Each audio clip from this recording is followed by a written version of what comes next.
Senhor da vida, permite que nos reunamos em Teu nome, nesta noite bendita de felicidade e esperança, para manifestar-te nossa gratidão imperecível. Não te rogamos, Senhor, vantagens e benefícios para nós outros, ricos que somos de Tua luz e misericórdia. Mas suplicamos ao Teu coração augusto, nos sejam concedidos os dons do equilíbrio e da equidade, para que saibamos distribuir nossa divina herança e não dissipemos em vão a glória de Tuas dádivas. Fortifica-nos a noção de harmonia para sermos cooperadores leais de Teus santos desígnios. Erguemo-nos do abismo do passado por Tua vontade vigilante, e aqui nos encontramos para servir-te. Entretanto, Pai, vergados ao peso das inclinações humanas, por nós cultivadas durante milênios, não prescindimos de Tua disciplina e de Tua força paternal. Dá-nos o clima sadio da libertação de nós mesmos. Magnetizados pelas nossas recordações do pretérito, nem sempre te compreendemos a vontade soberana e criteriosa. Anula-nos o personalismo inferior para que a consciência do universo nos esclareça o coração. Levanta-nos o raciocínio para mais alto entendimento. Faze-nos vibrar no campo de Teus divinos pensamentos. Puseste em nossa boca o verbo construtivo. Encheste-nos a alma de luz e tranquilidade a fim de colaborarmos em Tua obra. Deste-nos, neste pouso de amor fraterno, companheiros dedicados ao bem, e em torno de nossa tarefa pequenina, colocaste a multidão dos aflitos e sofredores. Ó Senhor, como somos felizes pela possibilidade de ministrar em Teu nome consolações e esclarecimentos. Contudo, nós te imploramos inspiração e roteiro, considerando as responsabilidades dos que te recebem a mordomia da salvação. Ensina-nos a agir desapaixonadamente. Infunde-nos o respeito pela autoridade que nos deste. Ajuda-nos a desprender a mente das criações individuais, para que te sentamos mais de perto no esforço coletivo da elevação comum. E toda vez que nossos atos traduzam interferência indébita do livre-arbítrio na execução de Tuas leis, repreende-nos severamente, para que não persistamos no desvio impensado. Somos Teus filhos frágeis e confiantes. Todas as Tuas resoluções a nosso respeito são excelentes e belas. Concede-nos, pois, bastante visão, de modo a enxergarmos nossa aventura em Teus desígnios, sejam quais forem. Somos servos humildes de Tua sabedoria gloriosa. Neste celeiro de paz consoladora, recebemos através de 1000 recursos diferentes a Tua presença indireta, com a qual são atendidos os que choram e padecem. Ó Pai compassivo, que felicidade maior que esta, a de espalhar com nosso Senhor Jesus Cristo as Tuas bênçãos redentoras e carinhosas. Que escola mais rica, além da que se localiza nesta casa, onde aprendemos jubilosos a exercer o dom sublime de dar, dilatando-nos a alegria, estimulando-nos a coragem, santificando-nos a esperança, Tu permites ainda, Senhor, que possamos atender ao coração interessado em lenir e confortar espíritos queridos que se perderam de nossa companhia no curso incessante do tempo. De alma voltada para a Tua magnanimidade, endereçamos-te reconhecimento sem termo. Sê louvado por todos os milênios dos milênios. Sê glorificado por todos os seres da criação. Teus servidores nesta casa de edificação agradecem-te as oportunidades preciosas de trabalho e esperam a continuidade de Tuas bênçãos. Que a Tua infinita luz seja refletida em todo o universo infinito. Assim seja.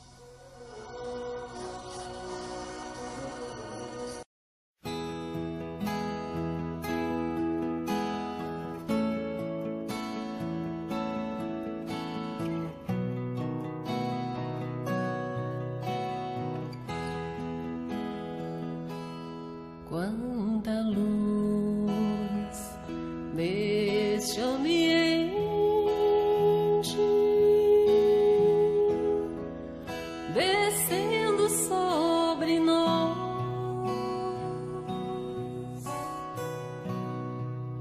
vibrando em nossas mentes.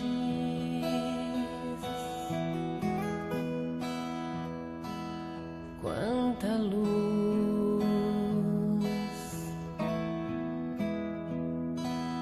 quando assim em prece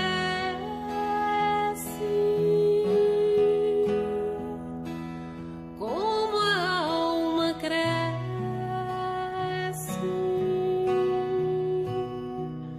aos olhos de Jesus.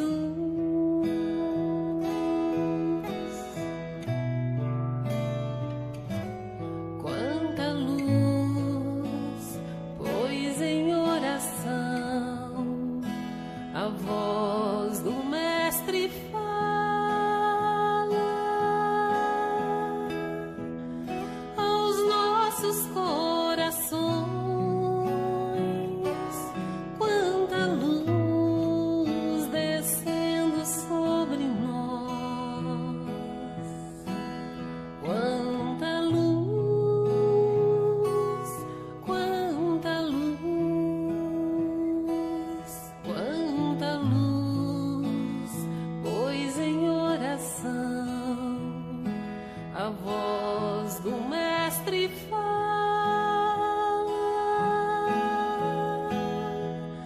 aos nossos corações. Quanta luz descendo sobre nós. Quanta luz, quanta luz.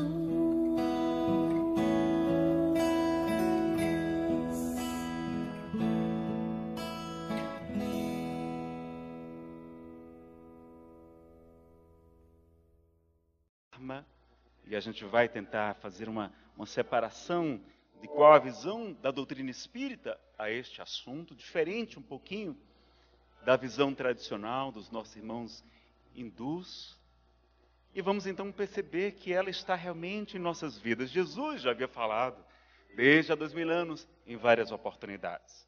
Ficou célebre no momento em que ele é buscado pelos soldados sob o comando de Judas. Depois que Pedro desembainha a espada e corta a orelha do soldado Malco, Jesus vai dizer a ele: Simão, embainha a tua espada, porque quem fizer perecer pela espada perecerá. Mostrando uma correlação das nossas ações. Também não é por acaso que Paulo de Tarso, na sua epístola aos Gálatas, vai dizer que de Deus não se zomba. Tudo que o homem semear, certamente colherá. Nós conhecemos os ditados populares, que a semeadura é livre, mas a colheita é obrigatória. Mas vamos aprender aqui, com a doutrina espírita, qual é essa visão direitinho. E de fato, quando analisamos as várias leis morais que se encontram na terceira parte do Livro dos Espíritos, vamos encontrar uma síntese delas, mas nenhuma especificamente falando da lei de causa e efeito. Vamos ter, ao contrário, a lei de amor, justiça e caridade. Uma lei diferente, não é? Que vai nos trazer o conceito de caridade, nos trazer uma série de novas informações que a gente vai poder estudar na noite de hoje.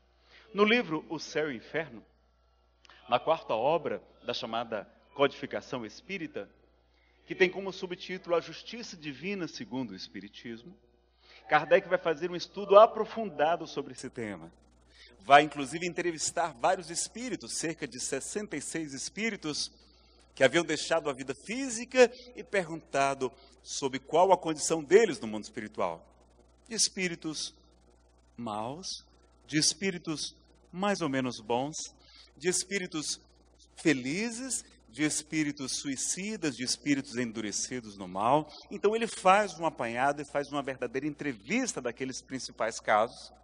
Então não é verdade dizer que nunca ninguém voltou de lá para dizer, né? Voltaram sim, muitos deles para nos contar. E lá nesse Código Penal da Vida Futura, ele estabelece uma série de artigos descrevendo em detalhes como é que funciona a justiça divina, que não tem penas eternas, que não tem infernos eternos, que sim temos momentos, não é, condições, e às vezes até mesmo alguns locais, como alguns mundos, como a Terra, mundo de expiação e provas, mundo de reparação, de purificação, mas que não temos, não é, infernos eternos, penas eternas, não. Nós temos sempre sob a nossa vida a misericórdia infinita do nosso Pai Celestial. Vamos ver também no livro Ação e Reação, que foi publicado por ocasião do centenário do livro O Céu e o Inferno, o livro de André Luiz, por Chico Xavier, que vai nos trazer uma série de informações. Me desculpe, foi Justiça Divina de Emmanuel, que foi do centenário. Fez uma confusãozinha aqui, tá certo? Vamos ver o caso chamado Desejo Central, que é importante para o nosso estudo, e o caso curioso de Ascânio e Lucas, que me causou muita surpresa a primeira vez que eu li. Vamos descobrir se o karma é inexorável, ou seja, se eu fiz um mal, necessariamente eu tenho que sofrer aquele mesmo mal, ou pode ser modificado. A gente pode mudar o nosso karma? Vamos aprender hoje com Kardec. Vamos falar um pouquinho sobre a culpa e sobre o auto-perdão, que vai ser muito importante nesse nosso novo destino.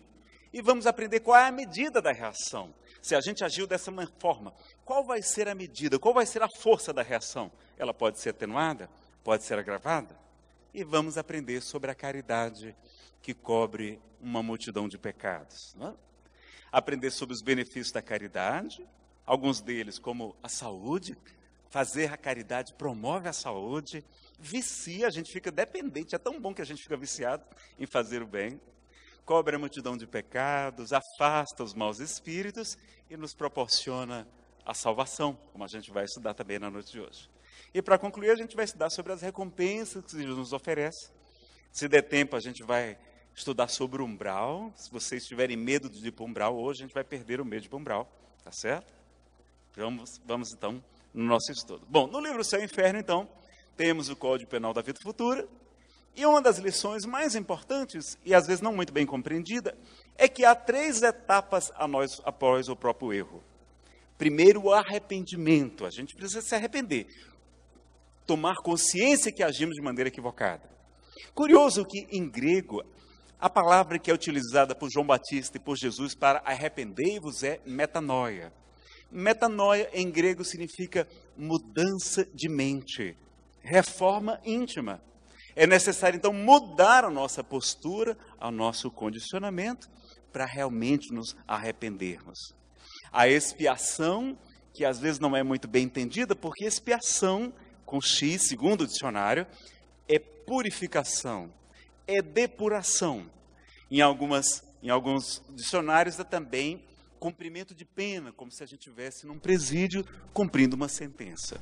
Mas o significado de purificação é mais adequado. Então, a gente se arrepende do erro que cometeu, mas nós temos que nos purificar daquela imperfeição moral que nos levou ao erro, porque se eu não mudar, eu vou continuar errando, concordam? Então, não basta só a terceira etapa, a reparação. Temos que reparar, temos que ressarcir ao universo o que tomamos indevidamente. Mas nós também temos que passar pela expiação, que não é necessariamente sofrimento, é purificação. Então, por exemplo, se eu cometi um erro por causa do orgulho, eu vou passar por algum processo que vai trabalhar o meu orgulho, desenvolvendo a humildade, para que eu não cometa tantos erros baseados no orgulho. Se o problema foi o egoísmo, eu vou passar por um processo que me estimule a combater o egoísmo, para que assim nós possamos evoluir sempre na direção do infinito. Tá certo? Então, não é necessariamente sofrimento, pode acontecer o sofrimento, mas o convite é para a melhoria, para a purificação e para a reparação, tá certo? E depois da nossa ação, qual será a força da reação? Qual vai ser o impacto dela? Vai ser 100% igual? Bom, a física vai dizer que a reação é a mesma força, com a mesma intensidade, só que em sentido contrário. Mas na doutrina espírita não. Nós vamos ver primeiro que há uma progressividade da lei. À medida que os espíritos evoluem, a lei fica mais suave, mais leve. No mundo mais evoluído, nós não precisaríamos de penas tão duras. de leis tão rigorosas, que hoje são necessárias. Kardec estuda isso na questão 750 de O Livro dos Espíritos, de acordo com o nosso barbarismo, a nossa pouca evolução. Tá certo? Então, à medida que a gente avança, a lei se modifica. Vejam que no passado, na época de Moisés, era necessária a lei de talião, do tal e qual, olho por olho, dente por dente. Mas Jesus vai nos trazer uma lei diferente, tanto que no livro Boa Nova, de Humberto de Campos, pela psicografia de Chico Xavier, quando Jesus está conversando com Tiago, num diálogo que não se encontra nos evangelhos tradicionais, ele vai perguntar sobre a justiça. E Tiago repete a fórmula da lei de talião. E Jesus vai dizer, mas Tiago, não compreendestes que a minha lei é a lei do amor, é a lei da caridade, é a lei da misericórdia, mostrando que a lei, a partir dele, seria uma lei diferente, não somente tal e qual, não é? Então, tem também a progressividade da lei. Sabemos do merecimento, como título desse congresso, a cada um é dado conforme as suas obras. Está lá, inclusive, no Apocalipse, em várias passagens, inclusive no último capítulo, que cada um será julgado conforme as suas obras. Então é importante a gente compreender isso também, da nossa transformação e de colaborarmos em favor do nosso semelhante. Tem também a intercessão dos outros. Através do bem que nós fazemos, nós poderemos adquirir créditos e poder auxiliar os nossos entes queridos. É assim, por exemplo, no livro Nosso Lar. André Luiz aprende sobre o bônus hora, uma remuneração espiritual, e a pessoa que acumula créditos, ela não vai mais somente pedir, como ensina a dona Laura, a mãe de Lísias. Ela vai dizer, André, muitos podem pedir, mas poucos podem rogar. Ele não compreende muito bem, ela vai dizer, pedir é somente abrir a boca, formular um pedido. Mas rogar é para aqueles que tendo trabalhado tanto no bem, que já têm direito a seus desejos serem atendidos pelos espíritos superiores. Então vamos trabalhar muito para a gente poder rogar e não somente pedir, não é verdade? Então também tem a intercessão dos outros, tem o ponto de vista que Allan Kardec vai nos mostrar, que quando ele via-se diante das dificuldades, das lutas, dos problemas, das vicissitudes da vida, ele se colocava na condição de espírito imortal, se elevava desse terra a terra da vida e percebia que tudo ficava menor, ficava menos complicado. Então, à medida que a gente tem o conhecimento também das leis que regem o universo, da nossa verdadeira condição de espíritos imortais, o que antes podia ser uma tragédia, um sofrimento muito grande, para a gente se torna algo comum. O corpo nada mais é do que uma roupa, e Deus nos dará quantas roupas forem necessárias. Nós somos melhores do que o super-homem, do que o Superman. Eu sempre, desde pequenino, aliás, continuo pequenino, né? Queria muito ser o Superman, o homem de aço, poder voar, né? E ser invulnerável às balas, imortal, poder ter a visão de raio-x, atravessar as paredes. E aí a doutrina espírita me ensina que eu sou igual ao Superman e ainda melhor que ele, porque não existe a tal da criptonita para a gente. Então somos super-homens, super-moças, e esta é a realidade que o Espiritismo vem nos trazer, que vai nos trazer ainda mais consolo. Porque quando a gente conhece o Evangelho de Jesus, a gente escuta o seu convite, vinde a mim todos vós, que estáis cansados e sobrecarregados, e eu vos aliviarei.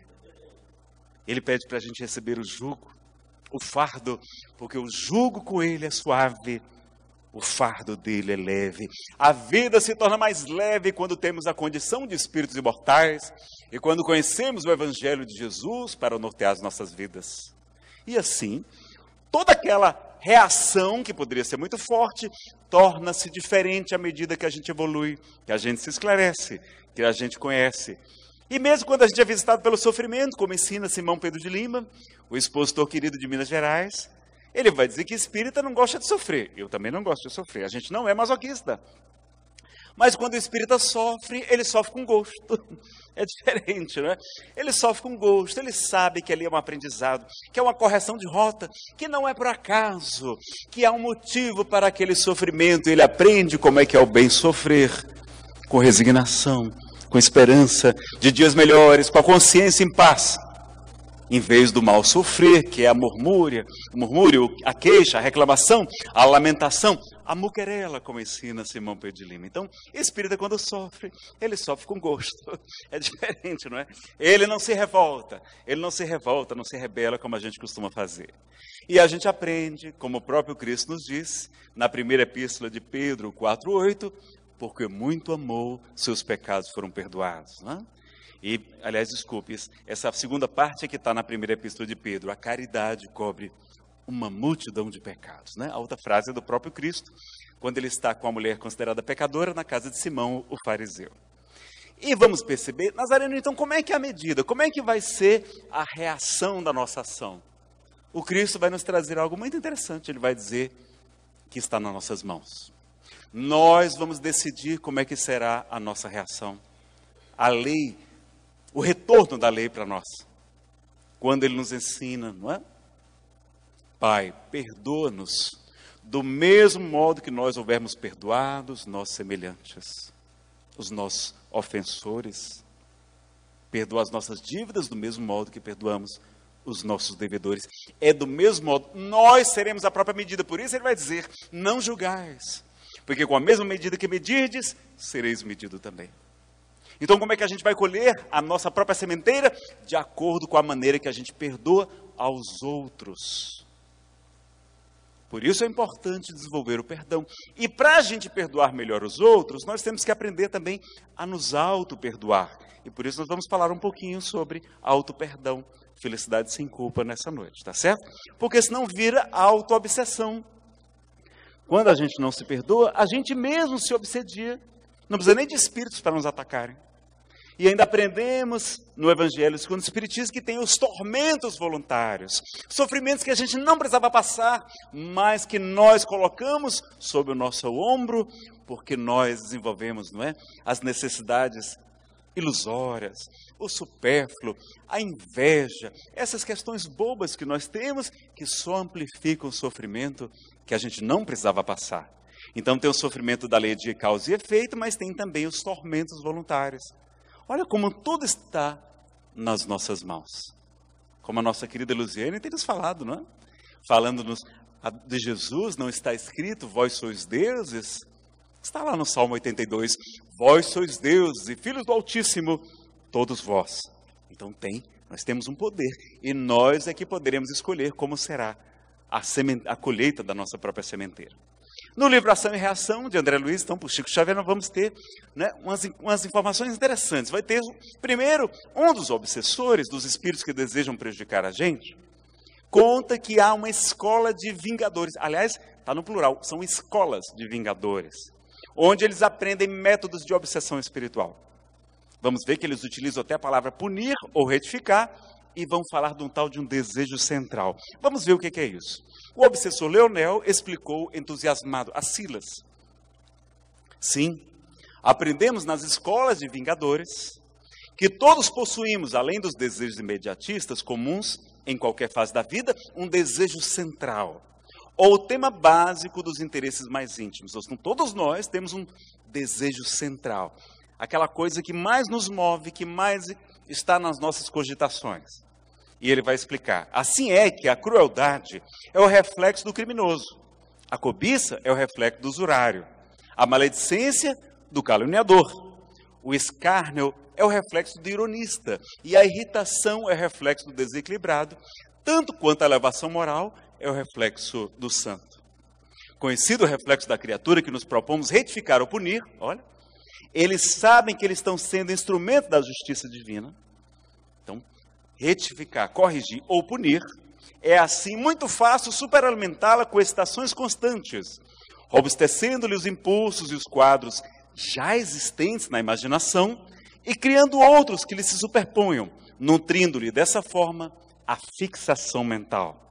Com esse objetivo, basta alguma diligência para situar no convívio da criatura malfazer, que precisamos corrigir, entidades outros espíritos, eles colocam lá, que se ele adapte ao modo de sentir e de ser, quando não possamos por nós mesmos, a falta de tempo, criar as telas que desejemos, com vistas aos fins visados por intermédio da determinação hipnótica. Por semelhantes processos, criamos e mantemos facilmente o delírio psíquico, ou a obsessão, que não passa de um estado anormal da mente, subjugada pelo excesso de suas próprias criações, a pressionarem o campo sensorial, infinitamente acrescidas de influência direta ou indireta de outras mentes, desencarnadas ou não, estão encarnados também, atraídas por seu próprio reflexo. Nós atraímos, de acordo com o nosso tema básico, as companhias espirituais. E sorrindo, o inteligente perseguidor disse sarcástico: cada um é tentado exteriormente pela tentação que alimenta em si próprio. Então os espíritos vão apenas amplificar aquele nosso desejo central, aquele nosso defeitinho, não é? Mais característico. Se é um problema na sexualidade, se é um problema nos vícios, na calúnia, na maledicência, na inveja, na cobiça, nas várias imperfeições morais que ainda trazemos, não é? Neste livro ele vai falar de vários casos da aplicação da lei da ação e reação, ou lei de causa e efeito, como dívida agravada, débito estacionário, resgate interrompido, débito aliviado, dívida expirante, resgates coletivos, inclusive, e sanções e auxílios, né? Dentre os vários capítulos, eles trazem casos para ilustrar cada uma dessas situações. E o caso de Ascânio e Lucas chama muito a nossa atenção, porque eles eram dois trabalhadores muito dedicados daquela colônia espiritual. Já estavam colaborando há 5 séculos, há 500 anos, no bem.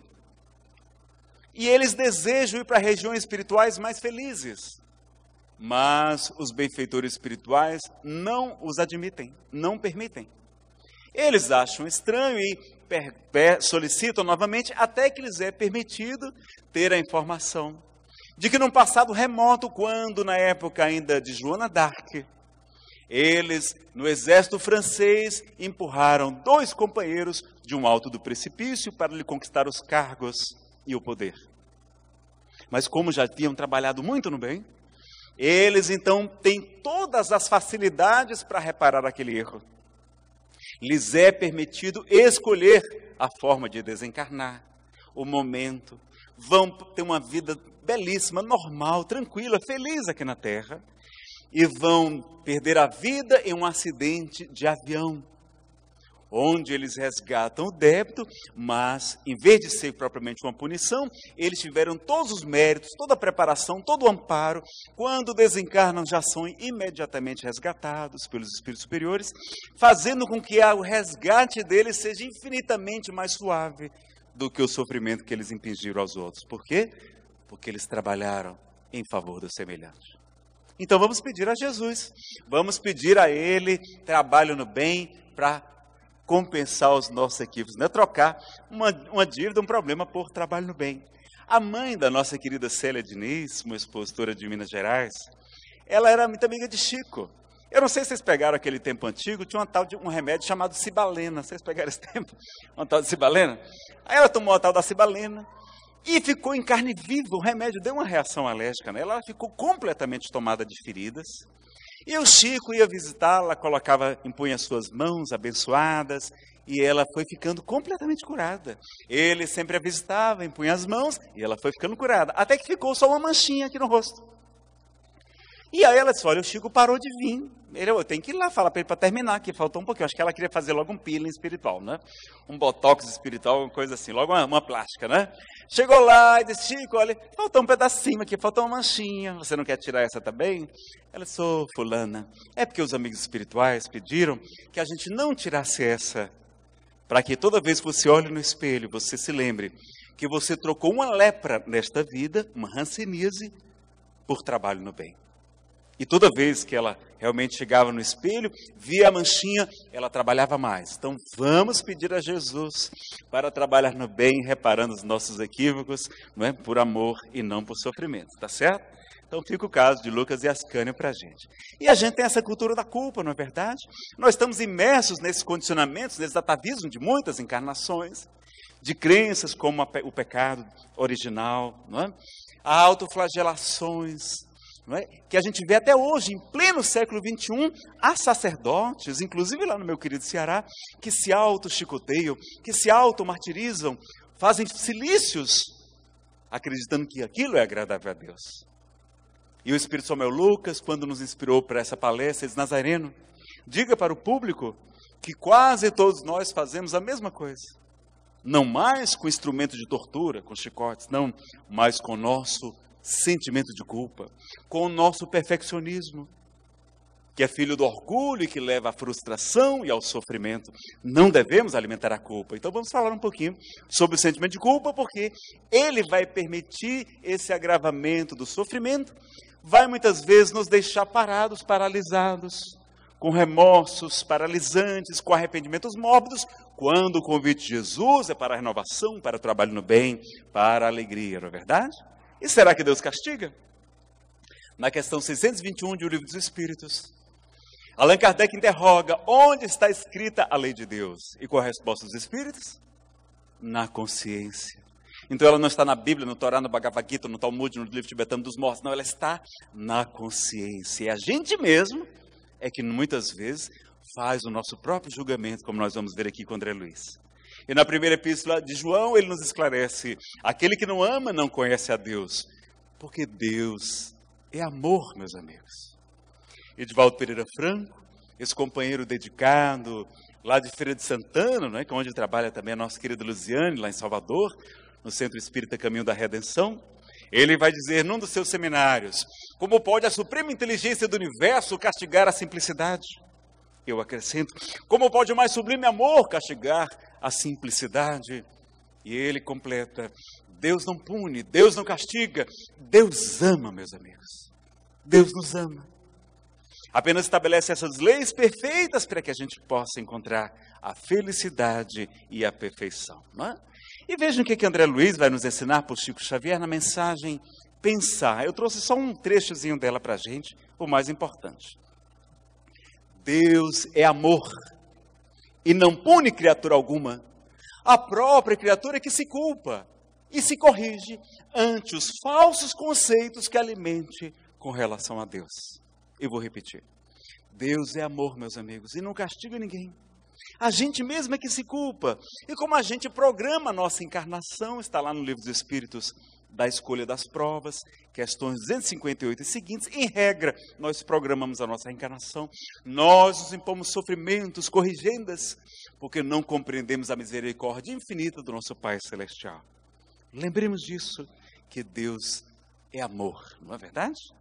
E o próprio Manuel Filomeno de Miranda, na vasta série psicografada por Divaldo sobre a obsessão, vai dizer que o sentimento de culpa é a principal tomada mental, o plugue psíquico que permite a obsessão dos espíritos atrasados a nos influenciar. E Kardec, no Evangelho segundo o Espírito, no livro que é o Espiritismo, vai dizer que melhor do que espantarmos as moscas é curarmos a ferida que está atraindo aqueles insetos, né? Temos que nos perdoar. Se a gente não se perdoar, como a gente vai cumprir o mandamento maior de amar a Deus, amar ao próximo, do mesmo modo que a gente tem que se amar? Se eu não me perdoo, eu não me amo. Então preciso aprender a me amar, perdoando a mim mesmo. E Deus não sabia que a gente ia errar? Ele não é onisciente, diz, não é? A obra espírita diz, Deus conhece o passado, o presente e o futuro. Se Ele não quisesse que nós errássemos, Ele teria nos criado anjos, espíritos puros, eles não erram. Mas não, nós somos criados simples e sem conhecimento. E vamos evoluindo com os milhões e milhões de anos até chegar à condição de anjos um dia, todos nós, não é verdade? Então ele sabia que a gente ia errar. O erro faz parte do aprendizado. É como se estivéssemos ainda numa infância espiritual. Quem não perdoa o filhinho traquinas? Não é? Uma criancinha, ela não sabe o que faz. Então, do mesmo modo, nós não sabemos direito o que fazemos. Nós ouvimos falar que é bom ser bom. Lemos o Evangelho de Jesus, lemos a obra espírita, mas isso não é suficiente para transformar a gente em anjo, não é? Se fosse assim, era muito fácil, terminava de ler a codificação. Pronto, espírito puro. É isso? Não.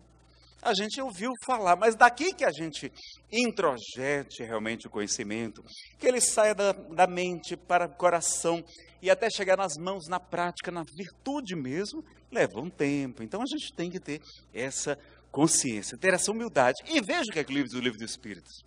Na questão número 1000, nós vamos ter na resposta dizendo que só por meio do bem se repara o mal. Então o convite não é para o sofrimento. O sofrimento é para mostrar que a gente está no caminho errado, nos convidando para uma mudança de rota. Mas é pelo bem que a gente repara o mal. E a questão 770A vai nos ensinar que a melhor forma de expiação é fazer a maior soma de bem em vez de mal, que não seja possível. Não é? Olha que coisa interessante também.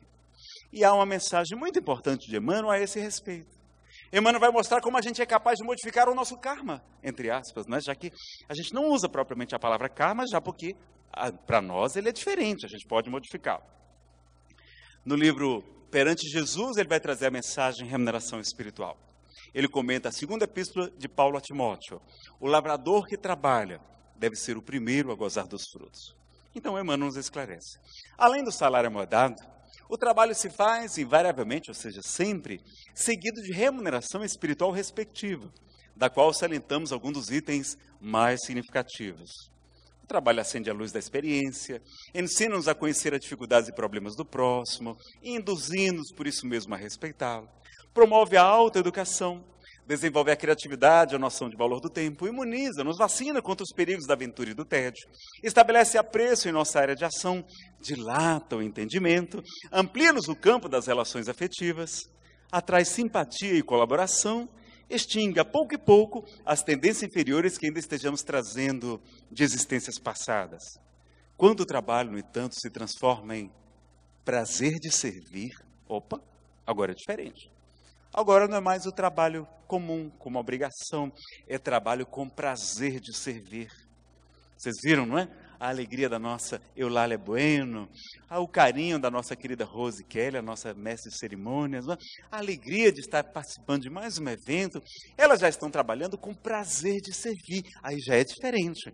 Agora é quando chega realmente a caridade, que cobre a multidão de pecados. Veja o que Emmanuel nos ensina.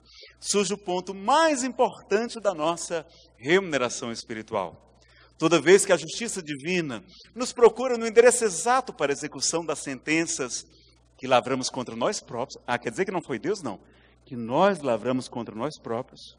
Segundo as leis de causa e efeito, se nos encontra em serviço ao próximo, manda a divina misericórdia que a execução seja suspensa por tempo indeterminado. A gente ganha moratórias, como Divaldo ganhou várias moratórias, já não é verdade? Por tempo indeterminado. E quando ocorre, em momento oportuno, o nosso contato indispensável com o mecanismo da justiça terrena, eis que a influência de todos aqueles a quem, porventura, tenhamos prestado algum benefício, aparece o nosso auxílio, já que eles se convertem, se transformam em advogados naturais da nossa causa, amenizando as penalidades em que estejamos incursos ou suprimindo-as de todo o nosso karma, toda a nossa programação de expiação de sofrimento. Se já tivermos regado em amor aquilo que devíamos em provação ou sofrimento para a retificação e tranquilidade de nós mesmos. Reflitamos nisso e concluamos que trabalhar e servir em qualquer parte ser-nos-ão sempre apoio constante e promoção à vida melhor. Remuneração espiritual, Emmanuel, do livro Perante Jesus. Então, o nosso karma, entre aspas, não é? Ele é dinâmico. Divaldo vai esclarecer que Kardec jamais usou a palavra karma na codificação. Karma significa ação em sânscrito, não é? E como eles acreditam na reação, mas para eles, normalmente, o karma é inexorável. Não tem como fugir muito daquelas castas, não é? Onde você está sitiado, não é? A gente não compreende muito bem como é que eles estudam isso, mas no Espiritismo é lei de causa e efeito, não é karma propriamente. Por quê? Porque o nosso karma é dinâmico. O bem que fizeres em algum lugar é teu advogado em qualquer parte, nos ensina Emmanuel. E há muitas pesquisas científicas falando dos benefícios da caridade, inclusive da meditação associada à compaixão, não é? Dizendo que melhora a imunidade, reduz os radicais livres, reduz o nível de estresse e o cortisol, combate a depressão, alivia dores crônicas e aumenta a longevidade em até 4 anos, quando a pessoa estimula a compaixão e também exercita a meditação. E há quem diga, inclusive, de vários outros benefícios. Há um livro que não tem tradução ainda para o português, é The Healing Power of Doing Good, The Health and Spiritual Benefits of Helping Others. Gostaram do inglês? É lá do Ceará, não é grande coisa, né? A tradução livre seria assim: o poder curativo de fazer o bem, não é? Os benefícios espirituais da saúde de ajudar as outras pessoas. E o nome é Alan Lux. Tinha que ser um Alan alguma coisa, não é? Alan Lux, tá certo? Quem aqui já leu o livro O Monge e o Executivo, de James Hunter? Não é muito bacana? Mostra que Jesus é o grande servidor. E ele ensina que quando a gente começa a fazer o bem, mesmo que por obrigação, mesmo a gente ainda não sendo bom, a gente começa a gostar de fazer o bem. A gente começa a se transformar em pessoas boas, porque o hábito faz também o monge. A praxis que ele chama, não é? A prática. Então vamos começar a fazer o bem, que logo a gente vai começar a se tornar pessoas melhores. Talvez a gente não consiga virar um anjo, não. Mas a gente pode trabalhar bastante como fez Francisco Cândido Xavier. Chico não virou um anjo na encarnação, mas trabalhou como se fosse um anjo. Isso nós podemos fazer, trabalhar bastante a gente pode, não é verdade? E qual a melhor maneira de afastar os maus espíritos? Vocês sabem qual que é? O que é que diz o livro dos médiuns, no capítulo 23, da obsessão dos médiuns? Vocês lembram? Pergunta importante, qual a melhor maneira de afastar os maus espíritos? Vocês estão falando tão baixinho que eu não sei se é encarnado ou desencarnado que está respondendo. É só... né? Mas é que vocês estão longe aqui de mim também. Vamos lá. Olha lá, obra básica, fundamental, né? Pergunta importante. Ressalto do que fica dito um ensinamento de grande alcance, muito importante, que as imperfeições morais, que os nossos defeitos, né? Lembram lá do desejo central? Dão aso, elas permitem a ação dos espíritos obsessores, daqueles espíritos que nos desejam prejudicar. E que o mais seguro meio da pessoa se livrar deles é atrair os bons espíritos pela prática do bem. Então, quando a gente está fazendo o bem, está ajudando o semelhante, está ajudando na casa espírita, trabalhando como voluntário no Congresso Espírita de Jataí, não é? A gente é acompanhado de espíritos nobres, e a presença deles é que é capaz de afastar os maus espíritos. Então a gente acha que está fazendo um favor quando faz caridade. Não, nós somos os primeiros beneficiados, porque conquistamos amigos aqui na Terra e amigos no mundo maior, não é verdade? E o que é que a gente precisa fazer para salvar? Vocês lembram? Está lá no capítulo 15 do Evangelho segundo o Espiritismo. De que precisa o Espírito para se salvar? Vocês lembram o que é? Kardec traz aquela citação de Jesus, quando ele vem, não é, como o Filho do Homem, retornando em toda a sua glória, passa à esquerda os bodes, ou seja, aqueles espíritos que não terão mais autorização de reencarnar na Terra, que serão emigrarão daqui para outros mundos, outros planos. E as ovelhas, que são aqueles que continuarão tendo a autorização de reencarnar na Terra, que se tornarão um mundo regenerador, um mundo muito melhor, já que os espíritos endurecidos no mal não terão mais acesso a ele. É claro que é necessário limpar os umbrais da Terra, como ensina André Luiz, e a gente está vendo muitos espíritos realmente atrasados ainda reencarnando, mas já estamos em plena transição planetária. E ele estabelece um único critério. Qual é o único critério para separar os bodes das ovelhas que Jesus nos ensina? Como é que a gente sabe quem é bode e quem é ovelha? Rose, se puder trazer um copinho com água aqui, tá? Não tem onde colocar, mas a gente coloca uma cadeirinha aqui do lado. O que é? Não, mas tem ovelha, tem chifre também, não tem? Tem uns carneiros que tem chifre. Essa foi boa, nunca ninguém tinha falado, não. Olha lá. Porquanto tive fome e vós me deste comer. Tive sede e me deste beber. Careci de teto, era imigrante, era estrangeiro, estava fugindo da guerra. Eu acrescento, né? Precisava de um ventre para renascer e me acolhestes. Estive preso ou enfermo e me visitastes. Jesus faz da caridade o único critério para saber quem é bode e quem é ovelha. Não precisa ser espírita, não precisa aceitar Jesus, ser batizado, pagar o dízimo, não é? Não precisa ter atos exteriores nenhum, precisa fazer o que ele pediu. O que é que ele pediu? Caridade. E por isso nós erguemos essa bandeira bem alto. Fora da caridade é que não há salvação. Não é fora da igreja X, Y, Z, não. E ele acrescenta, olha como é importante, ele vai dizer, toda vez que fizeste isso a cada um desses mais pequeninos, foi a mim mesmo que vós o fizestes. Tão importante que é a caridade. E os Espíritos ainda esclarecem para a gente na questão 886 do Livro dos Espíritos. Quando Kardec pergunta qual o sentido verdadeiro da palavra caridade, como a entendia Jesus? E eles respondem, 3 coisas, quando só bastava uma, bastava essa primeira. Não precisava dizer o resto. Benevolência para com todos, inclui tudo já. Ser bom para todos. Quem é bom visita, dá comida, não é? Acolhe em sua casa, traz água para o palestrante, não é? É benevolência, já está tudo aqui. Não precisava dizer o resto, porque quem é benevolente também é indulgente, tem indulgência, tem clemência, misericórdia com as imperfeições alheias. E também tem o perdão das ofensas. Não precisava dizer indulgência nem perdão, mas é tão importante que eles reforçam a indulgência e o perdão, porque o perdão vai ser a nossa medida. Lembra do perdão como medida para a nossa própria reação? Sereis medidos com a mesma medida que medides. Nossa, você trouxe um móvel, equipamento completo aqui. Obrigado, meu amigo, não é? Vamos em frente. E no livro Consolador, tem uma pergunta muito importante para nós. Na questão 255, perguntam a Emmanuel: devemos nós, os espiritistas, praticar somente caridade espiritual, né, a benevolência, ou também a beneficência, a caridade material? Obrigado, amigo.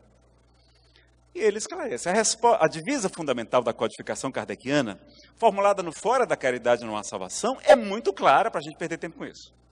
Urge, contudo, que os espiritistas sinceros, esclarecidos no Evangelho, procurem compreender a feição educativa dos postulados doutrinários, reconhecendo que o trabalho imediato, mais urgente dos tempos modernos é o da iluminação interior do homem, melhorando-se os valores do coração e da consciência.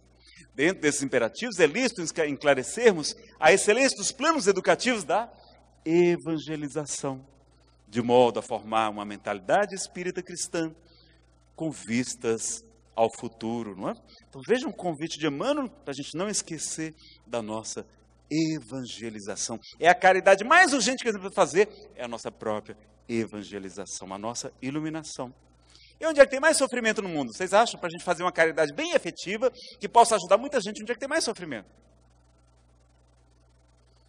É aquele trabalho lá na África, com as crianças órfãs do Fraternidade Sem Fronteiras, é digno de aplauso e de nosso carinho, de apadrinhamento. Eu sou padrinho também, lá do Fraternidade Sem Fronteiras. Vamos ajudar. Mas não é lá que tem maior sofrimento do planeta. Onde é que tem? 965 de O Livro dos Espíritos. Tem alguma coisa de material, as penas e gozos da alma depois da morte? Resposta: não podem ser materiais, dilo bom senso, pois que a alma não é matéria. Nada tem de carnal essas penas e esses gozos. Entretanto, são 1000 vezes mais vivos, 1000 vezes mais fortes do que as penas e gozos que experimentais na terra. Porque o espírito, uma vez liberto, é mais impressionável, porque a matéria já não lhe embota as sensações. Então, onde é que tem mais sofrimento? No mundo espiritual. Tem mais felicidade também, não é? Mas é 1000 vezes maior do que o que a gente pode experimentar aqui na Terra. E na 363, vamos tirar a dúvida. O homem que neste mundo foi feliz, ele deplora, ele lamenta a felicidade que perdeu deixando a Terra? Resposta: só os espíritos inferiores podem sentir saudade de gozos condizentes com a natureza impura com a deles. Gozos que lhe acarretam a expiação pelo sofrimento. Para os espíritos elevados, a felicidade eterna é 1000 vezes preferível aos prazeres efêmeros, passageiros da terra. Meus amigos, quando Jesus fala do reino dos céus, a gente não tem nem ideia o que é. É tão maravilhoso, ele tenta comparar de diversas formas, como se fosse um campo, como se fosse uma pérola de alto valor. Ele não consegue explicar para a gente. Tão maravilhosa que é a nossa condição no mundo espiritual, se suportarmos as nossas provas, as nossas lutas, se praticarmos o bem, se cultivarmos a caridade. Então vamos lembrar dessa caridade para o Espiritismo, que Emmanuel nos convida no livro Estudo e Viva. O Espiritismo nos solicita uma espécie permanente de caridade, a caridade da sua própria divulgação. Então, quando vocês fazem eventos como este, quando transmitem pela internet, pelas várias iniciativas de web rádio, de web TV, quando deixam gravados para acessar muitas outras pessoas, quando fazem um evento num local aberto ao público como este, a gente pode levar a doutrina consoladora a muitos outros corações. E essa talvez seja a caridade mais importante que está ao nosso alcance: divulgar o Espiritismo.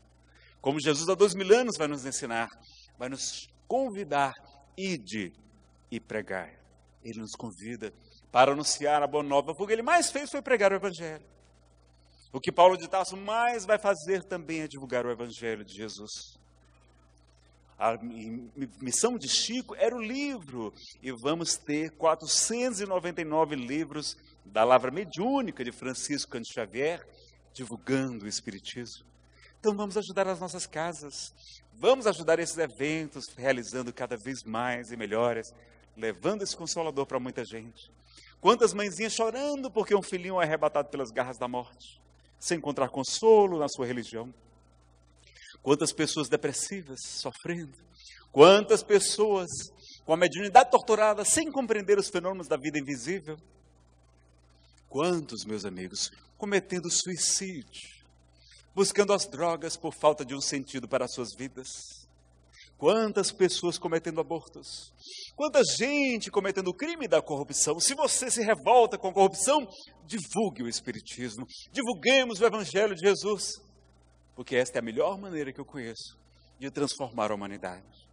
Levando esperança e fé para onde muitas vezes já não há mais crença, já não há mais religião propriamente dita. Não é? Então o arrependimento tem que ser algo instantâneo, não aquele arrependimento mórbido, aquele remorso paralisante. Por isso Jesus nos fala, o trabalhador que lança a mão da charrua, que pega no arado e olha para trás, não é digno do reino dos céus. Nos equivocamos, tudo bem, Deus sabia que a gente ia errar, vamos trabalhar, vamos reparar o erro e não ficar sofrendo. O arrependimento tem que ser uma coisa instantânea. E olha o que Buda, Siddhartha Gautama, esse grande outro missionário, também enviado por Jesus de Nazaré, vai nos esclarecer. Se a sua compaixão não inclui você mesmo, ela está incompleta, ela não está perfeita, ensina Siddhartha Gautama, não é? E a gente tem que ter o esquecimento das nossas próprias ofensas, não é? Quando a gente reencarnar, a gente não vai esquecer todo o nosso equívoco dessa vida. Quando a gente retornar como crianças, sim. E não é para o nosso bem que isso acontece? É. Então o Espírito São Meu Lucas me diz assim, Nazareno, diga aos espíritas que esqueçam logo hoje todo o mal que fizeram e renasçam dentro de uma mesma vida, porque muitos estão chegando aqui no mundo espiritual em situação delicada, com muito sentimento de culpa, que é filho do nosso orgulho. Então a gente aprender a se perdoar, a deixar o passado passar, porque senão ele vira presente, a gente traz para a nossa tela mental e o nosso cérebro não distingue o que é futuro, o que é presente, o que é passado. Ele só vê o que a gente coloca nele. Então vamos imaginar um encontro com Jesus. Ele nos daria um sermão ou nos convidaria para o bem, para o amor, para a renovação? Vocês já perceberam que Jesus tinha dois discursos completamente diferentes? Isso me ajuda a entender. Porque quando eu chegava na casa espírita, a pessoa dizia assim, olha, Nazareno, muito cuidado. Porque a quem muito foi dado, muito será cobrado, viu? E aí quando eu lembrava de todos os livros espíritas que eu já tinha lido, eu disse, vixe, eu estou lascado. Eu não estou fazendo nem 1% do que os bons espíritos recomendam fazer. E ficava sofrendo com aquilo, não é? E não entendia quem disse essa frase. Aí a gente, quando vai fazer a interpretação no direito, a gente precisa dizer quem disse, para quem, em que contexto, se aquela lei não foi revogada, se ela está de acordo com a Constituição da República, o que é que diz a doutrina justa. A gente faz uma série de interpretações. E a gente vai perceber que Jesus tinha dois discursos completamente diferentes. Num, ele era um meigo rabi da Galileia, quando ele falava para as pessoas humildes, para as pessoas que estavam dispostas em aprender a se modificar, que estavam arrependidas. Quando, ao contrário, ele falava para os fariseus, aos doutores da lei, aqueles homens orgulhosos, que geravam sentimento de culpa nas pessoas, posando de santos, prescrevendo 613 rituais da lei mosaica, fazendo longas orações e condenando os judeus, os romanos, as prostitutas, os publicanos, os leprosos, como se eles fossem diferentes, superiores, quando não eram. Então Jesus é muito firme com aqueles homens, vai dizer, ai de vós, fariseus hipócritas, fingidos, sois semelhantes a túmulos caiados, brancos por fora, mas cheios de podridão e de iniquidades por dentro. Ai de vós, fariseus hipócritas, eu vos digo em verdade que até as meretrizes vos precederão no reino dos céus. Vão chegar primeiro do que vocês. Todos vão chegar, mas elas vão chegar primeiro que vocês. Os fariseus, doutores da lei, sentam no trono de Moisés, por isso vocês devem obedecê-los. Fazer o que eles dizem, mas não façais o que eles fazem, porque eles não praticam o que eles pregam. Os fariseus, doutores da lei, batem a porta do reino dos céus no rosto dos homens, mas eles próprios não entram sequer.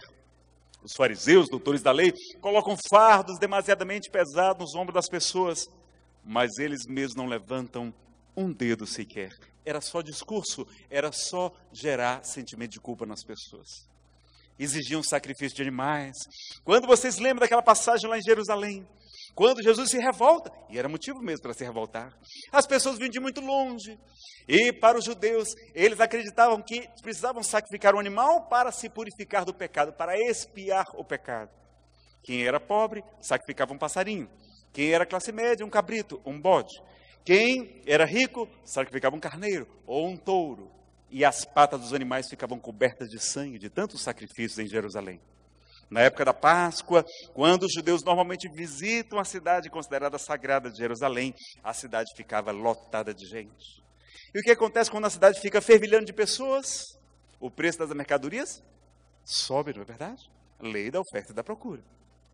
As pessoas vinham de muito longe com seu animalzinho. Quando chegava na hora de fazer o sacrifício, o sacerdote analisava e dizia, não, esse seu passarinho não serve não, ele tem um defeitinho aqui na perna, tá vendo?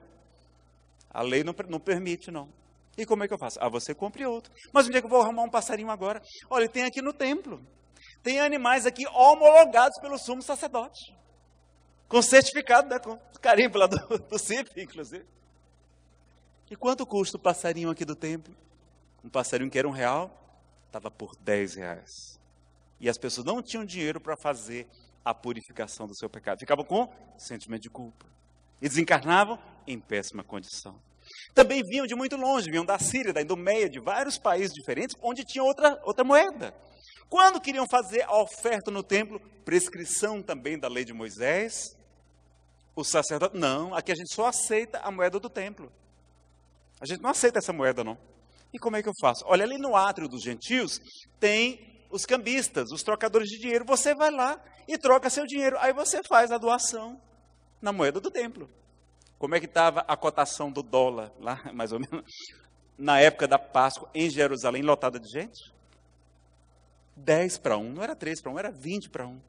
E as pessoas pobres não podiam fazer a oferta e se achavam em pecado. E por isso que Jesus se revolta. E vai dizer, minha casa não será chamada de casa de oração para todas as nações? E fizeste dela um covil de ladrões. Não foi de comerciantes, ele estava falando de ladrões, de especuladores, de aproveitadores do povo, que geravam um sentimento de culpa e impediam o reino dos céus para aquelas pessoas. Porque ele sabia que a lei de Deus está na consciência. Por isso a revolta dele. Ele não bateu em ninguém, mas ele derrubou as mesas, não permitiu que levassem animais. Não é? Então ele faz e se revolta, e com razão, não é? Então quando ele fala, a quem muito foi dado, muito será cobrado, com quem ele está falando? Com o doutor da lei, com o fariseu. Porque como é que ele falava com os pecadores? Com as pessoas humildes. A mulher adulta, ele vai dizer, aquele que estivesse em pecado, atira a primeira pedra. E depois que todos vão embora, ele pergunta à mulher, onde estão aqueles que te condenavam? Eles se foram, Senhor. Pois eu também não te condeno. Ele não podia? Não estava sem pecado, por que ele não apedrejou a mulher? Pois eu também não te condeno. Vá, e de futuro, não tornes a pecar. Não eram dois discursos bem diferentes? Então, quando ele fala que muito foi dado, muito será cobrado, ele está falando com quem? Com o doutor da lei. E foi Allan Kardec. No Evangelho segundo o Espiritismo, no capítulo Muitos dos Chamados e Poucos Escolhidos, que vai dar a melhor interpretação dessa frase, dizendo, aos espíritas, a quem muito foi dado, muito será pedido. Mas será muito dado também se souberem bem aproveitar. Olha que maravilha. Quer dizer que tem recompensa? Tem, pessoal, está assim de recompensas, de tesouro, de galardão, de tanta coisa linda que Jesus nos fala. Ele vai dizer a Pedro, porque Simão pergunta, Senhor, o que será de nós? Ele vai dizer, Simão, eu vos digo em verdade, que tudo aquilo que renunciardes na terra por amor de mim ou do meu evangelho, recebereis em cêntuplo, 100 vezes mais, desde agora, com perseguições e na vida eterna. Nós vamos ganhar 100 vezes mais. É a promessa de Jesus, está em Marcos 9, acho que é 12-30, não me lembro agora o versículo, tá? Tem lá. É o melhor investimento que existe é trabalhar para Jesus. É 100 vezes mais. Mas a gente só fala a primeira parte. Olha, a quem muito foi dado, muito será cobrado, né? E o resto, por que a gente não fala igual o Kardec comentou? Mas será muito dado também, se souberem bem aproveitar. Vamos aproveitar essa oportunidade. Esta reencarnação em plena transição planetária. Pessoal, a gente não sabe quando é que a Terra vai se tornar um regenerador. Mas perguntaram ao Emmanuel, no livro Plantão de Respostas da editora Céu, quando a Terra estaria na condição de mundo de regeneração. E ele vai trazer a sua opinião, ilustre e respeitabilíssima, que por volta do ano 2057, depois de 200 anos da chegada do Espiritismo, a Terra já estará na condição de mundo regenerador. Pessoal, se for verdade essa informação, só faltam 40 anos. Esta nossa encarnação, a encarnação dos nossos filhos, é a mais importante na nossa vida de espíritos. Não há mais tempo a perder. Não tem mais que pensar duas vezes. Vamos nos transformar, buscar a reforma íntima, a metanoia e o trabalho, a caridade que cobre a multidão de pecados. Não é? E a gente é instrumentos, tanto para o bem quanto para o mal, não é verdade? Não é verdade que a gente é só mal, não. Não é? Por exemplo, se o nosso querido Sanduli, o nosso médico de transporte, amigo muito querido, né? Eu não sei nem se ele é médico, mas hipoteticamente, imagine que o Sanduli, ele tem um nome diferente, ele psicografar uma mensagem linda, belíssima, e o Espírito assinar ao final, Adolfo Bezerra de Menezes Cavalcante. E se a gente for elogiar, o que é que ele vai dizer?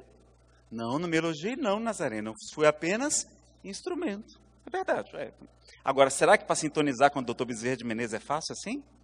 Basta querer? Ou tem que trabalhar no bem, tem que ser uma pessoa amorosa? É, não é?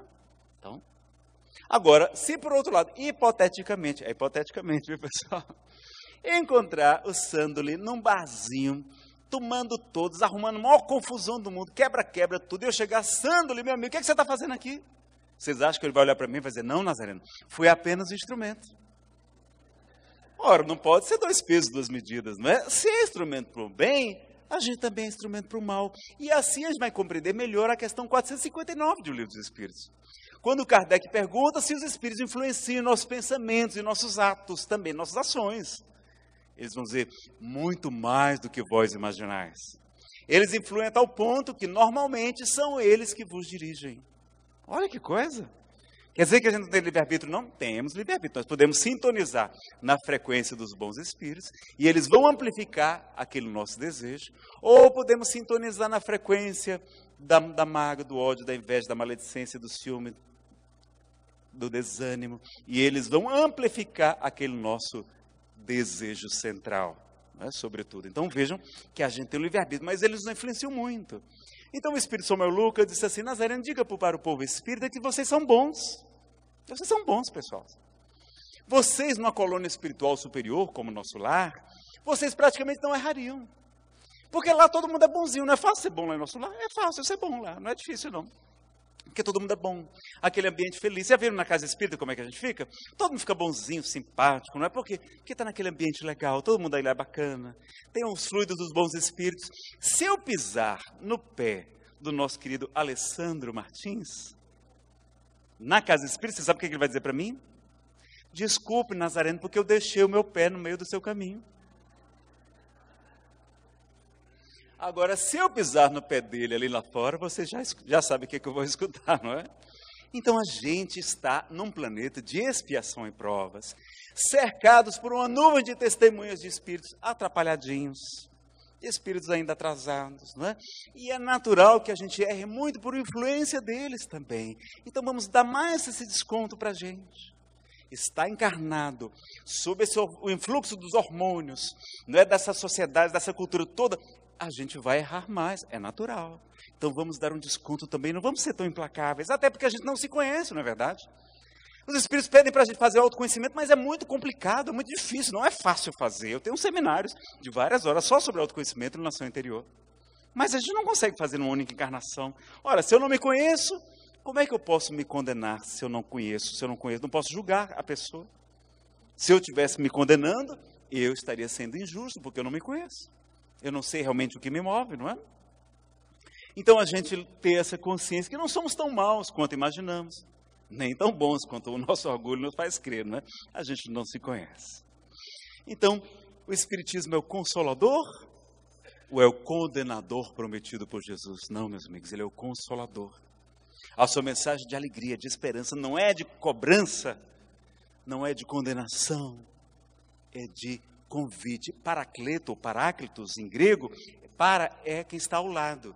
E cletos é aquele que ajuda, aquele que orienta, aquele que ilumina, aquele que exorta. Advogado é a tradução perfeita de paracleto. é o Consolador. É quem vai nos estimular para o bem. Então o Espiritismo veio para nos ajudar ao consolo e não a cobrança, não o perfeccionismo. Porque ele nos traz tanta luz que às vezes a gente fica ofuscado. E a gente quer virar anjo antes da hora. A gente tem que primeiro ter consciência que estamos na fase hominal. Estamos aqui para nos humanizar. E muito mais tarde para nos angelizar. É um processo lento. A natureza não dá saltos. É um passo de cada vez. A gente aprende isso na série A Vida no Mundo Espiritual de André Luiz, não é? E evangelho. Evangelho significa boa nova, boa notícia. Eis que vos trago boas novas de alegrias. Jesus vai falar para a gente de felicidades.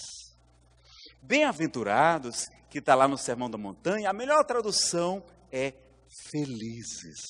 A Bíblia de Jerusalém agora não traz mais bem-aventurados. Se você comprar uma Bíblia de Jerusalém, vai estar escrito lá, felizes. Felizes os pobres de orgulho, né? Os pobres de espírito, os humildes, porque deles é o reino dos céus, porque a humildade é a chave para muitas virtudes. Felizes os que choram, os que sofrem, porque serão consolados. Felizes os que têm sede de justiça, porque serão saciados. Felizes os brandos e pacíficos, porque eles herdarão a terra. Felizes misericordiosos, porque eles próprios obterão misericórdia. Jesus continua falando de felicidades para nós. E nós não compreendemos a mensagem do Mestre, não é? E a gente reconhece o verdadeiro espírita. É pelo esforço que empreende em domar as suas más inclinações, pela sua transformação moral, diz Allan Kardec. Então, espírita tem más tendências, tem más inclinações. A gente não é anjo, não é verdade? E será que os espíritos atrasados têm alguma utilidade? Vamos ver, questão 559 de O Livro dos Espíritos. Também desempenham função útil no universo os espíritos inferiores e imperfeitos? Resposta: todos têm deveres a cumprir. Para a construção de um edifício não concorrem, não auxiliam tanto o último do servente de pedreiro como o mais ilustre arquiteto? Sim, é verdade, não é? E aí a gente vai compreender quando Marcel Mariano, o expositor querido também lá da Mansão do Caminho, da nossa querida Luziane Bahia, ele esteve em Fortaleza e contou para a gente, pessoal, ele é um médium, um expositor muito querido, e ele disse assim, pessoal, eu tive notícias que até Lampião, Virgulino Ferreira, o cangaceiro, está ajudando no mundo espiritual. Aí todo mundo ficou surpreso com aquele, como é que é? Lampião está dando um passe. Ele não falou isso, não falei isso não. Falei que ele está ajudando.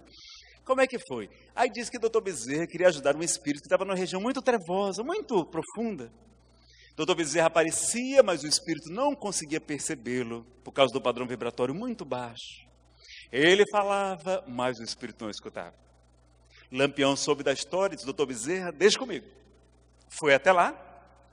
Quando o espírito viu o Lampião, ele percebeu, porque também do padrão vibratório baixo, não é? Mesmo padrão, eles se enxergam. Lampião pegou sua gigantesca peixeira, desembainhou e disse, doutor Bezerra mandou lhe chamar. Você quer ir por bem ou por mal? Diz que o espírito foi correndo para os braços amorosos do apóstolo da caridade, não é? Então veja, pessoal, se até Lampião está ajudando, por que a gente não pode ajudar também? Vamos todos nós ajudar agora. Vem tu e segue-me hoje. Este é o convite de Jesus, não é? Ele veio para nós, veio para os pecadores mesmo, não veio para os sãos. Ele vai dizer, os sãos não precisam de médico. Eu vim para os enfermos. Eu não vim para os justos, mas vim para convocar os pecadores ao arrependimento. Este é o nosso mestre. Ele não nos exige perfeição, ele nos pede apenas boa vontade de seguirmos a sua voz, de atendermos os seus conselhos, de estarmos juntos no trabalho e no bem. E para quem ele aparece primeiro? Não foi para João, o discípulo amado. Não foi para Maria de Nazaré, a sua mãe querida. Nem para Simão, o chefe do colégio apostólico. Não, ele aparece para Madalena. Que Humberto de Campos, no livro Boa Nova, por Chico Xavier, vai nos esclarecer que de fato era uma mulher da vida, era uma mulher considerada pecadora. Mas ela faz a maior transformação de toda a história do Evangelho. Porque Saulo era apaixonado pela lei, mas não era um homem vicioso. Madalena estava mergulhada nos vícios da carne. Era muito rica, tinha muitas sedas, muitas joias, muitos tesouros. Mas vivia com uma depressão muito grande. Não encontrava o verdadeiro amor. E ansiava amar. E ouve falar de Jesus, como nós vamos ver aqui mais adiante, né? Então Jesus nos conta a parábola do filho pródigo.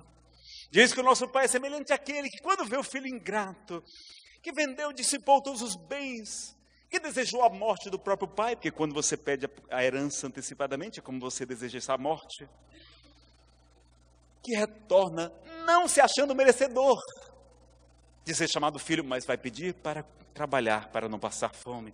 E Jesus conta que o nosso pai é semelhante àquele. O Haroldo nos conta, na palestra sobre esse assunto, o Haroldo outro dias, que Jesus coloca o velhinho para correr. Velhinho, um ancião judeu, ele não anda, não corre, pessoal, ele anda majestosamente. Jesus coloca o velhinho para correr, para encher o filho de beijos. O beijo é sinal de reconciliação. Ele estava dizendo a todos ali que ele perdoava. Coloca ali um anel, sinal da autoridade, mostrando que ele é filho, que ele não é empregado. Manda dar melhor roupa e manda matar o novilho cevado, não é? Porque aquele filho que estava morto, reviveu, estava perdido e foi encontrado. E quando ele mata o novilho, ele quer mostrar para toda a cidade, porque não tinha geladeira. Se você matar um boi naquela época, tinha que chamar os vizinhos todos. E ali ele vai, além de perdoar, vai dizer à cidade: vocês têm que perdoar o meu filho, porque eu também o perdoei. Olha que pai extraordinário é esse. Como Jesus nos apresenta, este é o Pai, este é o Deus que o Espiritismo nos apresenta. E Jesus nos esclarece: porque muito amou, seus pecados foram perdoados. Amados, amai intensamente, porque a caridade cobre uma multidão de pecados. Misericórdia quero. Eu quero compaixão, não quero sacrifícios, eu não quero holocaustos, eu quero misericórdia, eu quero perdão. Há mais alegria no reino dos céus quando ovelha desgarrada retorna ao rebanho, do que quando chegam 99 justos. Nenhuma das ovelhas que o meu pai me confiou se perderá. Não temais, pequeno rebanho, porque é da vontade de meu pai que nenhuma das ovelhas que ele me confiou se perca. Não tenhais medo. Nazareno, e se a gente for para Umbral? Vocês têm medo de ir para Umbral, pessoal? Tem não? Ou é porque já estão conformados que vão? Às vezes o problema é esse, o pessoal já está conformado, não é? Pois o Frederico Menezes, um palestrante de Pernambuco, ele esteve essa vez lá fazendo um congresso com a gente, e ele tirou o medo da gente ir para Umbral. Ele disse assim: pessoal, não tem medo de ir para Umbral, não. Aí todo mundo ficou se perguntando por quê, né? Ele disse assim: é porque lá vai estar assim de gente conhecida. Vocês vão encontrar o pessoal de Jataí todo lá. Mas Ney, do Conselho Espírita, você aqui? Pois é, meu amigo, fazer o quê? Não é? Eulália Bueno, você aqui? Pois não, qual o problema? E aquela pessoa chata, aquela pessoa complicada, vai dizer: você, eu tinha certeza que vinha para aqui, você sabia que ia vir para cá. Então por que a gente vai ficar se lamentando? Eu já falei para minha esposa, eu disse assim: quando eu desencarnar, coloca uma placa, um crachá bem grande, escrito trabalhador. Que é para quando eu chegar no Umbral, o pessoal perguntar: mas Nazareno, você que era um palestrante internacional, você aqui no Umbral? Eu vou dizer: mas estou aqui, mas é a serviço. É aqui, mas é a trabalho. Vim aqui para fazer palestra no Umbral. Vamos fazer culto do Evangelho lá no Umbral. Não é? Vamos dar aulas de estudo sistematizado da doutrina espírita no Umbral. As inscrições já estão abertas, quem quiser se inscrever, não é? Floresça onde for plantado, nos convida Divaldo Franco. Por que eu vou ficar me lamentando lá 8 anos como o André Luiz ficou? Não, não vamos não. Vamos trabalhar, não é? Vamos trabalhar no bem. Diz o livro Nosso Lar que quem trabalha nas regiões umbralinas tem o bônus hora, a remuneração espiritual, contada em dobro. E tem direito a uma alimentação com mais sustância, mais forte, que é para aguentar esse tranco. Eu acho que é lá que eu quero trabalhar também. E o Espírito Samuel Lucas, ele disse assim: Nazareno, Umbral é como se fosse o spa do Espírito. Você sabe o que é spa? Aquele lugar que a gente paga para passar fome. É uma coisa horrorosa, o povo acorda a gente bem cedinho. Seu Nazareno, então, nós de acordar, bota para acordar, bota para malhar, para fazer ginástica, musculação, hidroginástica. Aquilo aumenta a fome, né? Quando chega na hora do almoço, o que é que tem no prato? Só tem folha, legumes, vegetais, leguminosas, né? Rúcula, agrião, couve-flor, essas coisas. Fica um verdadeiro matagal. Você fica ali no meio da floresta procurando. E encontra um pedacinho de uma coisa pequenina, assim, alguma coisa grelhada. E aí o jeito é ficar ruminando aquelas folhas, né? Você fica lá ruminando. Aí você pensa: não, mas deve ter uma sobremesa. Você sabe qual é a sobremesa que tem no spa? Gelatina diet. O O spa é uma coisa boa ou uma coisa ruim? É uma coisa ótima, a gente emagrece, faz atividade física, não é? Atividade física é muito bom para depressão, para ansiedade, para síndrome do pânico, é bom para osteoporose, para pressão alta, para diabetes, para tudo, pessoal. Atividade física é muito importante para a gente. E a alimentação adequada também, está bem equilibrada. É bom, a gente dorme melhor, melhora a autoestima, melhora tudo. Aí ele me disse assim, Nazareno, umbral é como se fosse o spa do espírito, onde a gente vai queimar as gordurinhas do orgulho, do egoísmo, dos apegos. A gente vai sair de lá muito melhor, meu filho. É um intensivo para a gente sair melhor. Tudo que Deus faz é para o nosso bem, porque Deus é soberanamente justo e soberanamente bom. Não há ninguém mais justo, mais bondoso que o nosso Pai Celestial. A gente vai sair de lá melhor, meu filho. Aí eu perguntei, mas Samuel, não tem um jeito de não passar por esse tal de spa do Espírito, não? Ele disse, tem. É só fazer uma dieta. Uma dieta, até você com esse negócio de dieta, né? Ele disse, é utilizar o alimento das almas. Quem lembra qual é o alimento das almas? Capítulo 18 do livro Nosso Lar. É o amor, meus amigos. O amor é o alimento das almas e a caridade é a sua manifestação. Se nós cultivarmos o amor, se nós praticarmos a caridade, nós não precisaremos passar pelo umbral. Não é verdade que todo mundo passa por lá. Quem fala isso precisa estudar um pouquinho mais. Lá no livro Nosso Lar, a dona Laura, a mãe do Lísias, aquele enfermeiro que hospeda André Luiz, quando ela desencarna na Terra, ela vai direto para a colônia espiritual Nosso Lar. Frederic Figner, não é? No livro Voltei, o irmão Jacó, quando ele desencarna, também vai direto para as colônias superiores. Não é verdade que todo mundo vai para o umbral, mas se a gente for lá, vai ser a trabalho, a serviço, não é verdade? E pessoal, purgar significa purificar. Purgatório é um lugar de purificação, é depuração. A terra já é um umbral. Os espíritos dizem que a terra já é uma espécie de purgatório. O problema é que a gente quer ser feliz no purgatório. É por isso que a gente acha estranho, não consegue direito. Felicidade absoluta num mundo que ainda é uma espécie de purgatório, de presídio, de escola, de oficina, de lar, de templo, mas é também um presídio. Não dá, não é? Então é por isso que a gente compreende que é um estágio provisório, passageiro. E se nós suportarmos bem esta purificação, vamos sair daqui muito melhor. E um dia Chico Xavier estava com suas amigas, estava conversando, ele gostava muito de contar causas. E ele disse assim, minhas irmãs, quando eu desencarnar, eu quero ir para o céu. Ela disse, Chico, pelo amor de Deus, quando você for para o céu, lembre-se da gente, das suas amigas. Por favor, quando você estiver no céu, Chico, lembre-se da gente, pelo amor de Deus. Ele sorriu e já vocês não estão entendendo. O céu que eu me refiro é uma sigla. Significa Centro Espírita Umbralino. Eu quero ir para o umbral ajudar os meus irmãos necessitados. Olha como é que são os bons espíritos. Querendo ir para lá, e a gente com medo de ir para lá. No umbral está assim de mães, meus amigos, de espíritos nobres. A gente é que não vê. Porque a gente se impõe corrigendo à medida que escolhemos o perdão. É o sofrimento. Porque não compreendemos a misericórdia infinita do nosso Pai. E não percebemos os bons espíritos que estão sempre ao nosso lado. A mãe de André Luiz, ele não percebia. O ministro Clarence, o ministro de Nosso Lar, ele frequenta o umbral. Foi ele que resgatou André Luiz. A gente é que não percebe. Mas em toda parte existe o amparo do nosso Pai. Nós somos que nos festamos ao seu amor, ao seu auxílio. Então vamos ouvir o convite de Jesus, não é? Vamos aprender com Pedro, que depois de negar Jesus 3 vezes diante do palácio de Caifás, depois de afundar, caminhando sobre as águas, vacilando na fé, Pedro, em vez de se suicidar, como acontece com Judas, ele compreende a mensagem de Jesus e se torna Cefas, a rocha onde o Cristo edificaria a sua igreja, e constrói a casa do caminho entre o porto de Jope e Jerusalém, pregando o evangelho de Jesus e ajudando os necessitados. O alto perdão de Saulo, que foi o anticristo na acepção literal da palavra, perseguidor dos cristãos, que manda apedrejar Estevão, o primeiro mártir do cristianismo primitivo.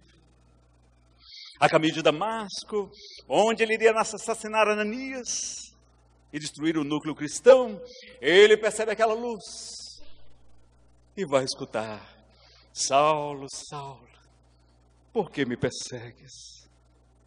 Quem és tu, Senhor? Eu sou Jesus. E qual a resposta de Saulo? Senhor, o que queres que eu faça? ele compreende o Evangelho de Jesus. Vai estudá-lo. E em vez de ficar paralisado no remorso, na culpa que o incapacitaria, ele compreende a mensagem do Mestre e se torna um grande divulgador. Vai pregar mais do que o Cristo. Recebe 39 chibatadas. Entra em estado de êxtase e percebe a presença de Abigail, de Estevão. E quando retorna ao corpo, ele vai dizer: agora vocês não podem mais me desprezar, porque eu trago em mim as marcas do Cristo. E pregou tanto, perseguido, caluniado, preso. Ele vai exclamar certa vez: já não sou eu mais quem vive, mas o Cristo que vive em mim. Ele compreendeu o Evangelho de Jesus. E por fim, o perdão de Madalena. Humberto de Campos, no livro Boa Nova, nos esclarece sobre essa senhora. Divaldo Pereira Franco, no seminário Perdão e Auto-Perdão, em 4 CDs, maravilhoso. Foi o seminário que me fez me tornar expositor espírita um dia. Ele nos narra esse encontro memorável, daquela mulher linda, riquíssima e detestada pelos judeus. Ela realmente era uma mulher da vida, mas não encontrava a felicidade na riqueza, na beleza, nos perfumes, nos manjares. E ouvindo falar daquele estranho Galileu, daquele profeta que conversava com as prostitutas, que não fazia acepção de pessoas, ela toma coragem. Toma de um barco e sob os embora estrelado navega até Cafarnaum, onde estava Jesus na casa de Pedro. Ela entra com muita vergonha. Jesus está sentado falando aos apóstolos. Quando ela entra, ele vai dizer: Maria, tu me conheces, Senhor? Maria, eu sou o bom pastor. E o bom pastor conhece suas ovelhas uma a uma. Se tu me conheces, Senhor, tu sabes que eu sou uma pervertida? Não, Maria, sei apenas que estás doente. Mas, Senhor, eu vivo no lupanar, mas é também um lar, Maria. E melhor do que lá estivesse exposta como mercadoria para as ilusões dos homens. Como seria bom se estivesse demonstrando o amor de Deus para todas as gentes. Maria, ama aos teus filhos. Naquela hora ela baixa os olhos e diz: desgraçada de mim, tenho o ventre varado 1000 vezes, jamais tive a honra de ser mãe. Maria, quando eu te digo para amar os teus filhos, é para amar os filhos que não têm mães, as mães que não têm filhos. Porque amar o filho da própria carne é um dever imposto pela lei dos homens. Mas para amar os filhos que não têm mães, esta é uma proposta do amor de Deus. Maria, tu não vês depois da chuva e da destruição, o sol da primavera beijar o monturo e arrancar dele flores miúdas? Sim, Senhor, eu vejo. Pois assim é com todo aquele que ama. Vai, Maria, e ama. E aquela mulher antiga, rainha do sexo, Miriam de Migdol, faz a maior transformação do Evangelho e se torna uma seguidora de Jesus. Abandona todos os seus bens e vai caminhar junto do Mestre. Quando ele retorna ao mundo espiritual, os apóstolos se dividem. Ninguém a aceita ao seu lado. Eles jamais a perdoariam. Ela tenta arrumar emprego, ninguém aceita empregá-la. E ela está sozinha. Quando escuta a multidão e aquele som característico da matraca, era a Morfeia, a lepra, o mal terrível. Eles se aproximam e ela lembra de Jesus. O que Jesus faria no meu lugar? E espera. Quando eles chegam, onde está aquele profeta Galileu? Que enxuga a lepra, que levanta os paralíticos, que devolve a visão aos cegos. Ela vai dizer: oh, meus irmãos, chegastes muito tarde. Mataram. Ele se foi, mas disse que estaria conosco até o final dos tempos. Ela percebe uma lágrima longa escorrer daqueles rostos machucados. Eles se virarem e caminharem na direção do Vale dos Leprosos, do Vale dos Imundos. Quando eles estão se afastando, ela pensa: eu não tenho mais ninguém. Amigos, esperem. E vai com eles. E todas as tardes, aquela mulher linda, sentada sobre uma rocha, abria sua boca para falar do Evangelho de Jesus, das claridades que nos aguardam, das felicidades que nos esperam, do reino de Deus. das bem-aventuranças, devolvendo a alegria e a esperança para aqueles olhos apagados. E ela prossegue até que um dia, depois de muitos anos, percebe uma mancha violácea. Ela usa uma pedra, não sente dor. Ela também adquirirá a lepra, mas ela não tem medo. E ela fala com mais entusiasmo ainda de Jesus. Ela aceita o seu resgate por livre opção. Continua pregando, e mais tarde, quando ela está perto da hora da morte, ela sente uma saudade muito grande de Maria de Nazaré, da Senhora, de João o Evangelista. Despede-se de todos e sai varando o deserto até chegar a Éfeso, onde se encontravam Maria e João. Caminhando pela noite, algumas pessoas bondosas distribuem algumas migalhas para ela. Ela chega arfando, muito cansada, desmaia antes de chegar na casa de Maria. Alguns cristãos piedosos a recolhem, colocam no lugar. E ela então sente uma saudade de Jesus. Recorda-se quando ele estava na praia do mar da Galileia, o lago de Tiberíades. O vento beijando seus cabelos, seus olhos como duas estrelas engastadas em sua face, ele sorrindo. Ela sente uma saudade enorme de Jesus. E ao fim do mar, ela percebe uma luz pequenina que começa a crescer. Quando se aproxima dela, era Jesus. Ele estava mais belo do que nunca. E ela se ajoelha e diz: Rabone, mestrezinho. Ele abraça e diz: Maria, já passaste a porta estreita, amaste muito, vem para o meu reino. E a leva para o reino dos céus, na maior transformação que o mundo já conheceu. Meus amigos, este é o nosso mestre, que nos convida há 2000 anos para o amor, para a caridade, para a renovação. Porque não está escrito: vós sois deuses? Está lá no Salmo 82. Vós sois deuses e filhos do Altíssimo, todos vós. Na verdade vos digo, que aquele que crê em mim também fará as obras que eu faço, e as fará maiores do que estas. Vós sois o sal da terra, o fermento da massa, a luz do mundo. Brilhe a vossa luz, e resplandeçam as vossas boas obras diante dos homens, para que eles glorifiquem a Deus, nosso Pai, que está nos céus. E quando vocês estiverem aflitos diante da lei de ação e reação, vamos lembrar de José Soares Cardoso na poesia Onde está Deus, de sua autoria. Poeta sergipano. A música é Queno e D maior, de Pachelbel. Vamos ver se vai funcionar. Funcionou.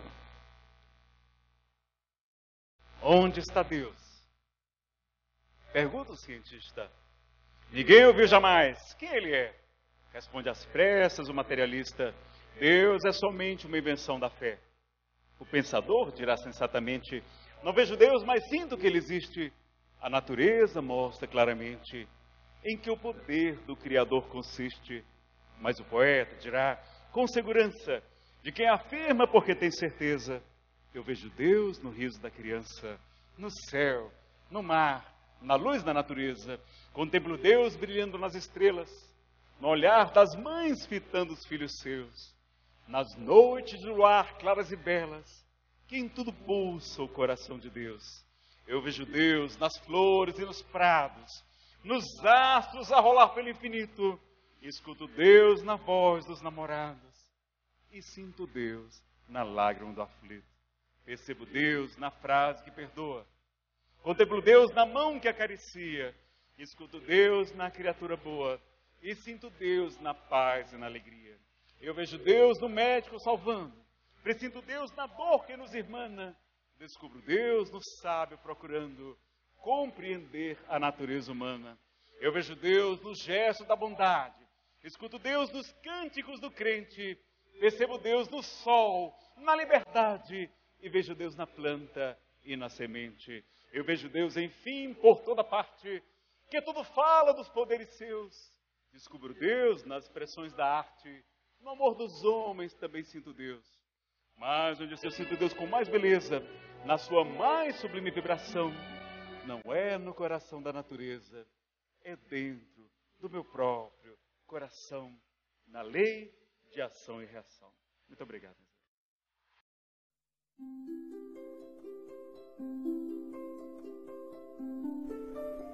Passe virtual. Depois de iniciado o passe, não pense em mais nada. Mentalize sua casa, sua família e seus desejos. Usando a sala de passe virtual do Instituto André Luiz, esteja convicto de que realmente precisa tomar um passe. Não use a sala somente por curiosidade. Visitando a sala por visitar de maneira informal, deixará de usufruir dos seus benefícios quando dela necessitar realmente. Utilize a sala com gratidão e respeito, como faria num centro espírita material. Aconselhamos a utilização da sala apenas uma vez por semana, salvo em caso de grande necessidade. Em silêncio, evoque a proteção de Deus e de Jesus para o passe. Desejando, após a invocação, rogue também o concurso do seu anjo da guarda ou dos espíritos superiores com os quais tenha maior afinidade. Procure afastar de sua mente quaisquer pensamentos negativos. Respire fundo, pausadamente, com calma e confiança. Prepare-se para orar. Ore com Jesus.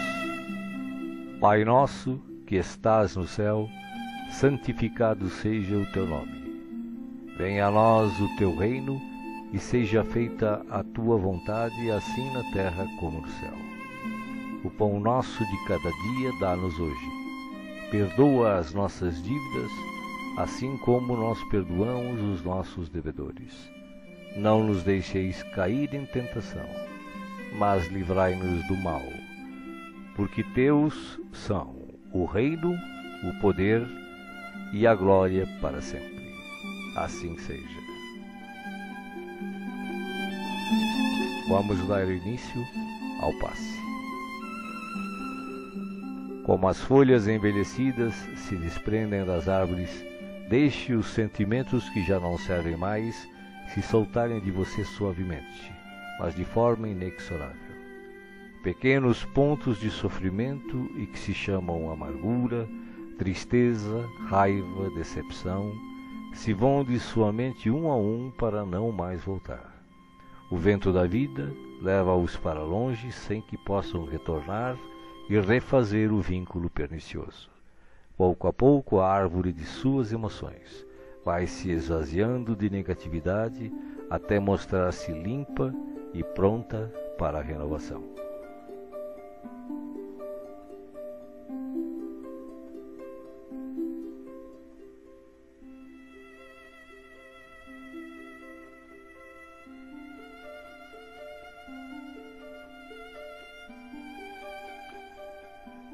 Sentindo-se leve, sem o peso das folhas mortas que se desprenderam e se foram, você recebe agora suavemente sobre o corpo e a alma a água da vida que cai em abundância dos céus. Esta água limpa, higieniza, purifica, desobstrui e tonifica todas as células do seu ser. Nada fica fora da sua ação renovadora. Ao tempo que limpa e hidrata o corpo, o líquido cristalino descedenta o espírito, aplacando a aflição, a ansiedade e a inquietação. Há em seu coração agora uma sensação de calma, limpeza e bem-estar.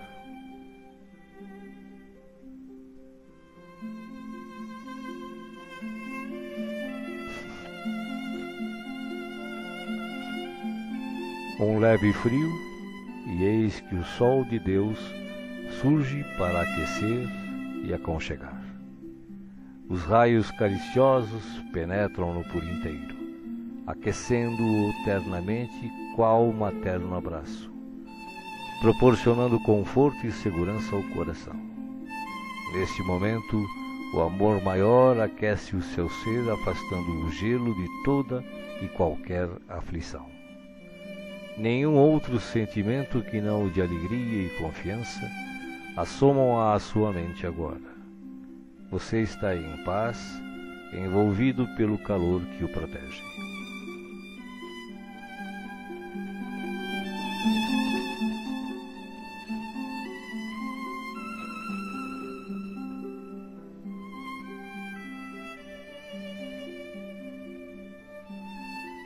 Do coração da vida, flores perfumadas para você.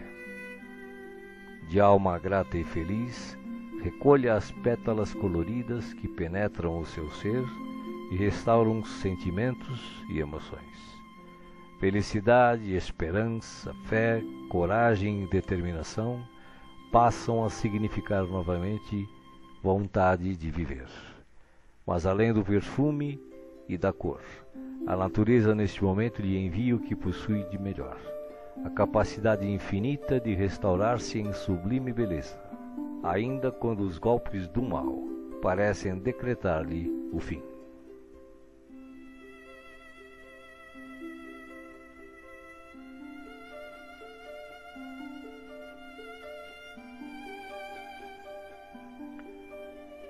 As mãos divinas estão repletas de luz.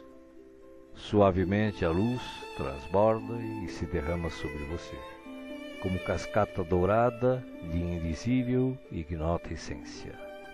A alma, pouco a pouco, se impregna de doce felicidade, permitindo o renascimento íntimo dos mais nobres propósitos de elevação, progresso e realização. Banhado em sublime força, você se entrega profundamente ao doador da luz, absorvendo as energias que darão a partir de agora novo e abençoado impulso ao seu viver.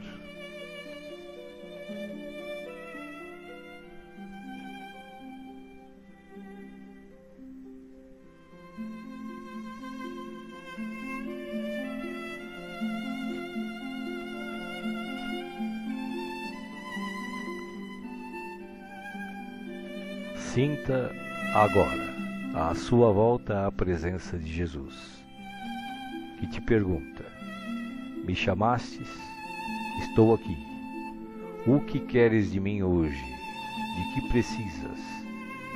Peça, meu filho, peça, minha filha. Estou aqui para ajudar. Faça agora o seu pedido especial a Jesus, enumerando os problemas e as dificuldades que o afligem. Escutei o que pedistes, com amor e atenção. Agora, conto com a tua fé, a tua confiança em mim, para a solução dos teus problemas. Vai em paz. Te acompanharei com os olhos, não te perderei. Creia em Deus, creia também em mim. Estarei com você todos os dias, até o fim. Seja feliz. Deixo-vos a paz, a minha paz vos dou. Não vou-la dou como o mundo a dá. Não se turbe o vosso coração. Crede em Deus, crede também em mim. Não se turbe o vosso coração, nem se atemorize. Eu sou o caminho e a verdade e a vida. Ninguém vai ao Pai a não ser por mim. Os bons espíritos, os espíritos puros e as falanges de luz também enviam a você agora as melhores emanações de paz, saúde, alegria e refazimento, do mais altos desde as mais belas cidades espirituais até a morada dos anjos, em uníssono com o Criador, uma radiosa luz o envolve plenamente. Você não está só. O universo inteiro pulsa o amor de que se constitui, e este amor quer tocá-lo agora, em toda a sua plenitude, para que os problemas, as dores, as enfermidades e as dificuldades em geral sejam afastadas em favor da sua paz e renovação. Você está recebendo vida, vida em abundância. Guarde-a no coração.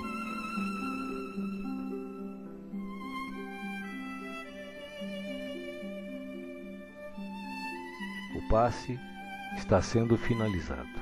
Respire pausadamente e repita agradecido: obrigado, Senhor, por este dia.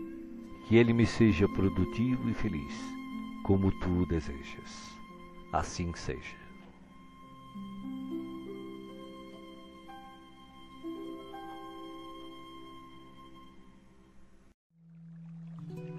Oração para a fluidificação da água.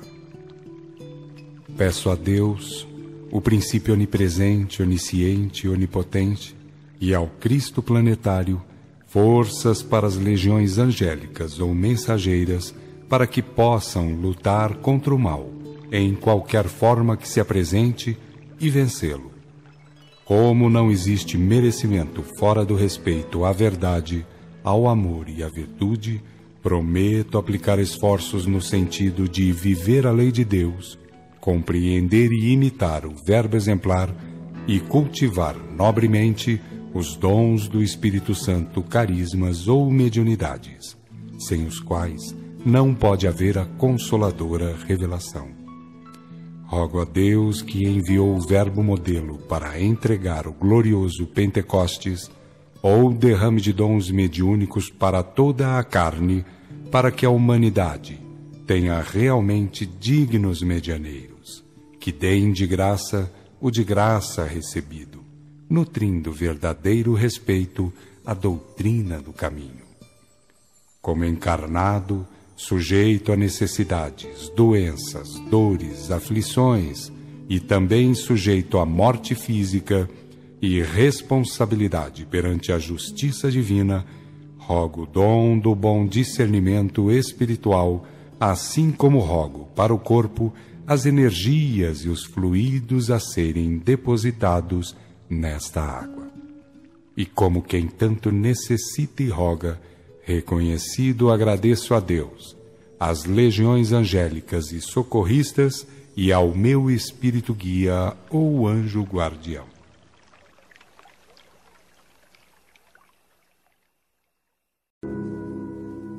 A ti, Senhor, nossos agradecimentos por esta hora de paz intraduzível e de infinita luz. Agora, que cessou a nossa oportunidade de trabalho nos círculos da carne, nós te agradecemos os benefícios recolhidos, as aquisições realizadas, os serviços levados a efeito. Mais que nunca, reconhecemos hoje a tua magnanimidade indefinível, que nos utilizou o deficiente instrumento na concretização de sublimes desígnios. Vacilantes e frágeis, como as aves que mal ensaiam o primeiro voo longe do ninho, encontramo-nos aqui, venturosos e confiantes, ao pé de teus desvelados emissários que nos ampararam até o fim.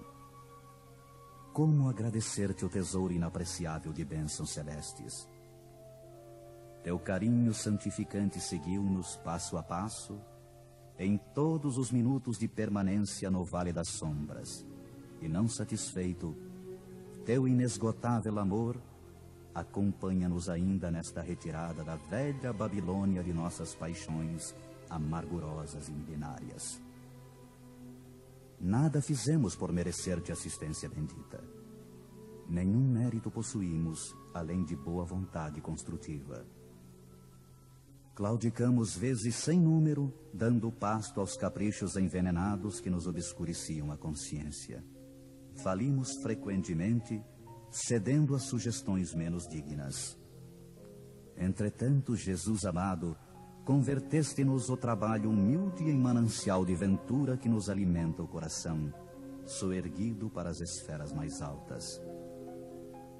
Desculpa-nos, Mestre, a imperfeição de aprendizes, traço predominante de nossa personalidade libertada. Não possuímos nada de belo para oferecer-te, ó benfeitor divino, senão o coração sincero e humilde. Recebe-o, Mestre, como demonstração da confiança de teus discípulos pequeninos, e enche-o de novo com as tuas sacrossantas determinações. Reconhecidos à tua inesgotável misericórdia, agradecemos a ternura de tuas bênçãos, mas se nos deste proteção e consolo, não nos retires o trabalho e o ensejo de servir. conduze-nos aos teus outros apriscos e renova-nos por compaixão a bênção de sermos úteis em tua causa. Cheios de alegria, abençoamos o valioso suor que nos proporcionaste na esfera da carne purificadora, onde, ao influxo de tua benignidade, retificamos velhos erros do coração. Bendizemos o caminho áspero que nos ensinou a descobrir tuas dádivas ocultas. Beijamos a cruz do sofrimento, do testemunho e da morte, de cujos braços nos foi possível contemplar a grandeza e a extensão de tuas bênçãos eternas. Agora, Senhor, assinalando nossos agradecimentos aos teus emissários que nos estenderam mãos amigas, deixa que te roguemos amoroso auxílio para todos aqueles menos felizes que nós, que ainda gemem e padecem nas sendas estreitas da incompreensão. Inspira os teus discípulos iluminados para que te representem o Espírito sublime ao lado dos ignorantes, dos criminosos, dos desviados, dos perversos. Toca o sentimento de caridade fraternal dos teus continuadores fiéis para que continuem revelando o benefício e a luz de tua lei. E ao encerrar este ato de sincera gratidão, enviamos nosso pensamento de alegria e louvor a todos os companheiros de luta nos mais diversos departamentos da vida planetária, convidando-os em espírito a glorificar em teu nome, teus desígnios e tuas obras, para sempre assim seja.